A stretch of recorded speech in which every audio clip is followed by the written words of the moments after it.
ଠାକୁର ଅନୁଗୁଳ ଚନ୍ଦ୍ରଙ୍କ ନୂତନ ମନ୍ଦିର ଉଦ୍ଘାଟନ ନିମନ୍ତେ ସାମ୍ବାଦିକ ସମ୍ମିଳନୀ। ବାଲେଶ୍ୱର ଜିଲ୍ଲା ଖଇରା କଲେଜ ନିକଟ ବଣପରିଆ ଛକ ସ୍ଥିତ ସତ୍ସଙ୍ଗ ବିହାର କେନ୍ଦ୍ର ପରିସର ରବିନାରାୟଣ ମିଶ୍ରଙ୍କର ସଭାପତିତ୍ୱରେ ଅନୁଷ୍ଠିତ ସାମ୍ବାଦିକ ସମ୍ମିଳନୀରେ ଚିନ୍ତାମଣି ସାହାଣୀ, ଅଭିଜିତ ପାଣିଗ୍ରାହୀ ଓ ଦିବାକର ମହାନ୍ତି ମଞ୍ଚାସୀନ ହୋଇ ବକ୍ତବ୍ୟ ରଖିଥିଲେ।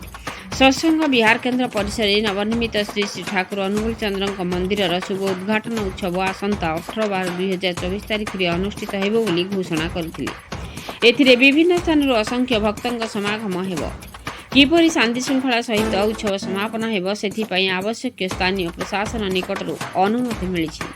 ଭକ୍ତଙ୍କ ପ୍ରବଳ ଗହଳି ହେତୁ କୌଣସି ପ୍ରକାର ବିଶୃଙ୍ଖଳା ପରିସ୍ଥିତି ସୃଷ୍ଟିକୁ ଲକ୍ଷ୍ୟ କରି ସ୍ଥାନୀୟ ପୁଲିସ ପ୍ରଶାସନ ଠାରୁ ମଧ୍ୟ ଅନୁମତି ମିଳିଛି ବୋଲି ସାମ୍ବାଦିକମାନଙ୍କୁ ଅବଗତ କରାଇଥିଲେ ଅତିଥିମାନେ। ଏଥିରେ ଭକ୍ତ ସୁଦାମ ଚରଣ ରାଉତ, ପ୍ରଭାସ ଚନ୍ଦ୍ର ଦକ୍ଷିଣ ରାଓ, ଆନନ୍ଦ କୁମାର ନାୟକ, ବଂଶୀଧର ନାୟକ, ମଙ୍ଗଳଚରଣ ପଣ୍ଡା, ବୀରେନ୍ଦ୍ର ନାୟକ, ଉମେଶ ନାୟକ, ଜଗବନ୍ଧୁ ଜେନା, ନରେନ୍ଦ୍ର ପ୍ରସାଦ ପଣ୍ଡା, କୈଳାସ ଚନ୍ଦ୍ର ମହାପାତ୍ର, ଧନେଶ୍ୱର ଚୌଧୁରୀ, ଭରତ ମହାପାତ୍ର, ଚିନ୍ତାମଣି ସାହାଣୀ, ମୁକ୍ତିକାନ୍ତ ମହଲା, ସଦାନନ୍ଦ ବେହେରା, ପରେଶ ଚନ୍ଦ୍ର ବାରିକ, ନିରୁଦ୍ଧ କୁମାର ମହାନ୍ତି, ଦିନେଶ ଗୁପ୍ତା, ସଞ୍ଜୟ କୁମାର ଭଟ୍ଟରାୟ ପ୍ରମୁଖ ଭକ୍ତ ଉପସ୍ଥିତ ଥିଲେ। ସାମ୍ବାଦିକ ମାନଙ୍କ ତରଫରୁ ପଚରାଯାଉଥିବା ବିଭିନ୍ନ ପ୍ରଶ୍ନର ଉତ୍ତର ମଞ୍ଚାସୀନ ଅତିଥିମାନେ ଦେଇଥିଲେ। ଶେଷରେ ଭକ୍ତ ସୁଦାମ ଚରଣ ରାଉତଙ୍କୁ ଧନ୍ୟବାଦ ଅର୍ପଣ ପରେ ସଭାପତି ସଭା ସାଙ୍ଗ କରିଥିଲେ।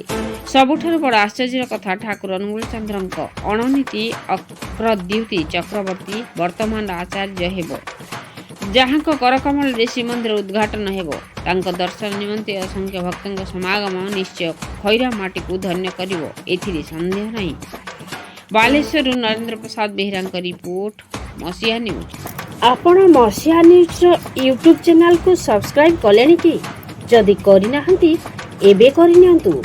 ଏହାସହ ମସିହା ନ୍ୟୁଜର ଫେସବୁକ୍ ପେଜକୁ ଓ ଟ୍ୱିଟରକୁ ଫଲୋ କରନ୍ତୁ।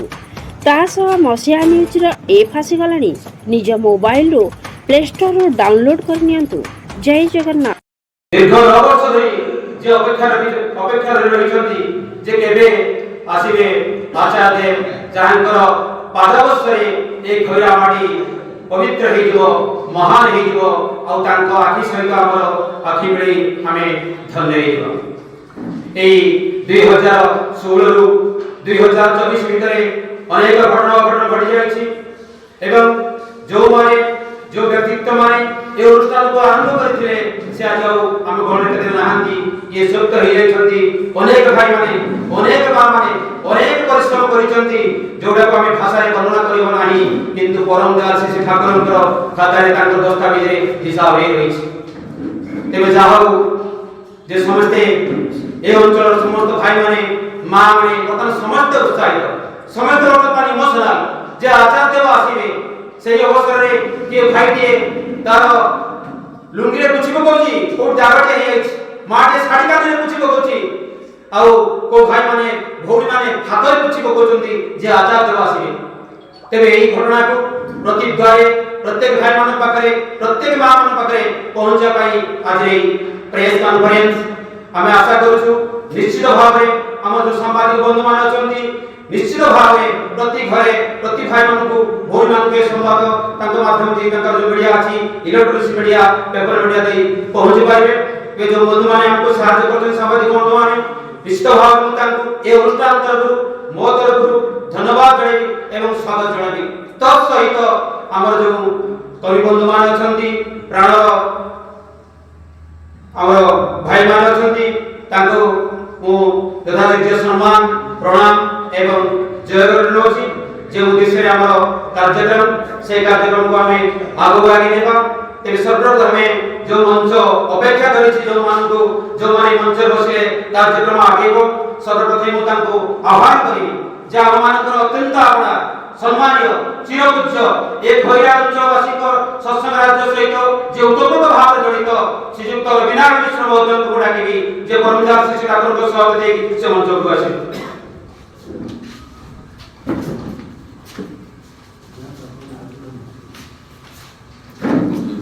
তৎসহিত জଣେ ମହାନ ବ୍ୟକ୍ତିଙ୍କୁ ମଞ୍ଚକୁ ଆହ୍ୱାନ କରିବି ଯେ ଜୀବନର ଚତୁର୍ଥ ପର୍ଯ୍ୟାୟରେ ଉପସ୍ଥିତ ହେଇଥିଲେ ମଧ୍ୟ ଯେ ଭୁଲି ଯାଇଛନ୍ତି ଶୀତ, ଭୁଲି ଯାଇଛନ୍ତି ଯେ ବୟସର ଅପରଣ୍ୟ ଆମ ସହିତ ତାଳ ତାଳ କରୁଛନ୍ତି, କୋଉଠି ଭୁଲ ଅଛି, କୋଉଠି ଠିକ ଅଛି, ଯେ ସବୁ କାମ କେମିତି ସିଷ୍ଟମାଟିକ ହେଇପାରିବ। ସବୁଗୁଡ଼ାକୁ ସେ ଟେକ୍ନିକ୍ ଦେଖୁଛନ୍ତି। ସେ ହେଉଛନ୍ତି ପରମଦାସ ଶ୍ରୀ ଠାକୁରଙ୍କର ଅଧର କବି ଶ୍ରୀଯୁକ୍ତ ଚିନ୍ତାମଣି ସାହା ମହୋଦୟ। ତାଙ୍କୁ ମୁଁ ଅନୁରୋଧ କରିବି ସେ ମଞ୍ଚକୁ ଆସିବେ।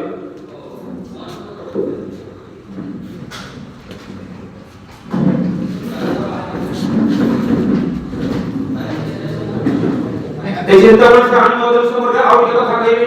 ଆମର ଯୋଉ ଉଦ୍বোଧନ ହବ ସେ ଉଦ୍বোଧନ କମିଟି ରହୁଛନ୍ତି ଚେୟାରମ୍ୟାନ ଅଧ୍ୟକ୍ଷ। ତେବେ এই ଉଦ୍বোଧନ କମିଟିର ଆଉ ଦୁଇ ଜଣ ଅର୍ଗାନାଇଜିଂ ସେକ୍ରେଟାରୀ ଅଛନ୍ତି ଶ୍ରୀଯୁକ୍ତ ଅଭିଜିତ ପାଣିଗ୍ରାହୀ ଏବଂ ଶ୍ରୀଯୁକ୍ତ ଦିବାକର ମହାନ୍ତି ମହୋଦୟ। ସର୍ବପ୍ରଥମେ ମୁଁ ଅଭିଜିତ ପାଣିଗ୍ରାହୀ ମହୋଦୟଙ୍କୁ ଡାକିବି ସେ ମଞ୍ଚକୁ ଆସିବେ। ଯଦିଓ ସେ ଏହି ପାଖାପାଖିରେ ରହୁନାହାନ୍ତି, ଭୁବନେଶ୍ୱର ଯୋଉଁ ସେ କାର୍ଯ୍ୟରତ, এই ଡୁଙ୍ଗୁରା ପାଖରେ ତାଙ୍କର ଘର। ଦୀର୍ଘ ଦିନ ଧରି ସେ ଆମେରିକା ରହୁଥିଲେ, ବର୍ତ୍ତମାନ ପାଇଁ ଭୁବନେଶ୍ୱରରେ କାର୍ଯ୍ୟରତ ଆଇଟି ବିଭାଗ ସେ କାମ କରୁଛନ୍ତି ଏବଂ ଠାକୁରଙ୍କ ରାଜ୍ୟରେ ସେ ଉଦ୍ଯୋଗ ଭାବରେ ଜଡ଼ିତ। ଯଦିଓ ସେ ଭୁବନେଶ୍ୱର ରହୁଛନ୍ତି କିନ୍ତୁ ଆମ ସହିତ ଫୋନ ମାଧ୍ୟମରେ କାମ କେତେବେଳେ ଗଲା, କ'ଣ ହେଲା, କ'ଣ ନାହିଁ, ସେ ଫୋନ ମାଧ୍ୟମରେ ବରାବର ଯୋଗାଯୋଗ ରଖିଛନ୍ତି। ସେ ଆଜି ଆମ ଗଣରେ ଉପସ୍ଥିତ ଅଛନ୍ତି। ଦିବାକର ମହାନ୍ତି ଯିଏକି ଅର୍ଗାନାଇଜିଂ କମିଟିର ସେ ଅର୍ଗାନାଇଜିଂ ସେକ୍ରେଟାରୀ ଅଛନ୍ତି, ଯାହାଙ୍କର ବାପା ଶ୍ରୀଯୁକ୍ତ ରତ୍ନାକର ମହାନ୍ତି ମହୋଦୟ ଯେ ସ୍ୱପ୍ନ ଦେଖିଥିଲେ ଯେ ଖଇରା ଭଳିଆ ମାଟିର ଜୀବନଦାସ ଶ୍ରୀ ଠାକୁରଙ୍କର ଶ୍ରୀମନ୍ଦିର କରିବା ପାଇଁ। ମୁଁ ଯୋଉ କଥା ଆପଣମାନଙ୍କୁ କହୁଥିଲି ସେ ଆଜି ବିଗତ ହେଇଯାଇଛନ୍ତି ସତ, କିନ୍ତୁ ତାଙ୍କର ସୁପୁତ୍ର, 3 ଜଣ ତାଙ୍କର ସୁପୁତ୍ର ଯିଏକି ଉତ୍ତପ୍ରୋତ ଭାବେ ଜଡ଼ିତ ଅନୁଷ୍ଠାନ ସହିତ ଏବଂ ଲାଗି ରହିଛନ୍ତି ଏ କାମ କେମିତି ସୁଚାରୁ ରୂପେ ହେବ।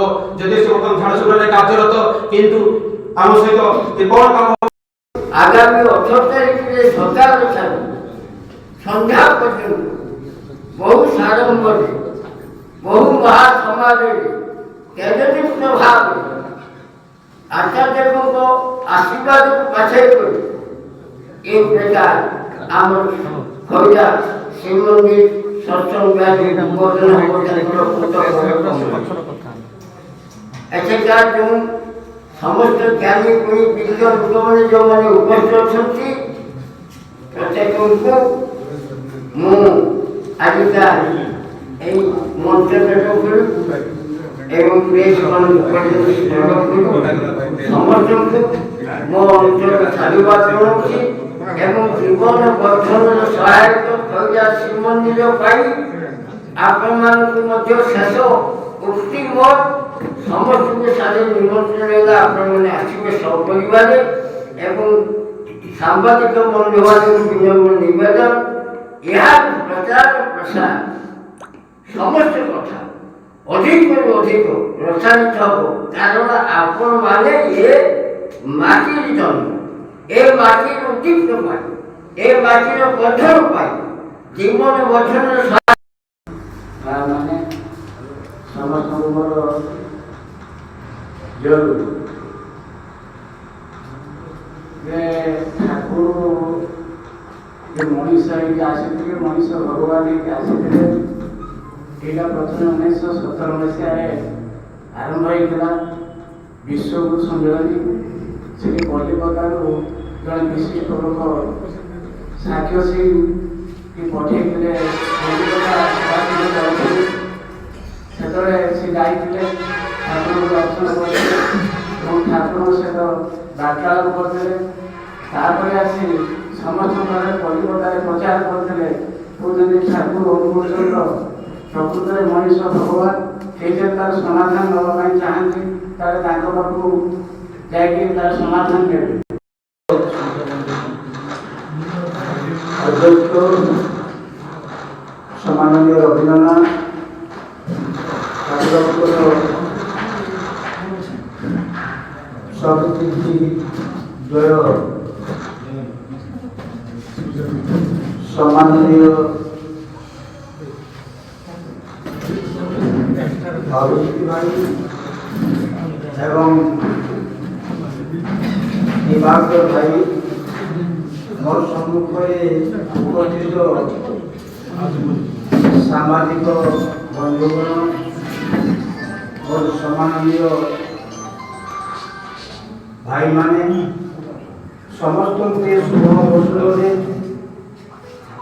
ମୁଁ ଅଭିନନ୍ଦନ ଜଣାଉଛି।